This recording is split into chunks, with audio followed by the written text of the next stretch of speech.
Mənə sual verirsən ki, belə bir şey eşitmisən, 7 dəfə yıxıl, 8 dəfə qalx. Mən necə izah eləyərəm? Gəl sənə belə bir şey danışım. Zürafələrdən. Zürafələr balalayanda balasını ilk dəqiqələrdən ayaqda saxlamağa çalışır. Balası yıxılır, qalxır. Ana zürafə çalışır ki, balasını ayaqda saxlasın. Bilirsən niyə? Çünki ana zürafə bilir ki, vəhşi təbiətdə qalmaq üçün balası ayaqda qalmalıdır. Burada sizə demək istədiyim odur ki, həyatda bəzən sərt hadisələrlə qarşılaşırıq. Düşünün ki, siz vəhşi bir təbiətə düşmüsünüz.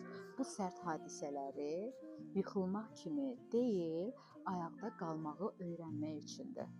Ona görə də 7 dəfə yıxıl, 8 dəfə qalx atalar sözünü yadında saxla.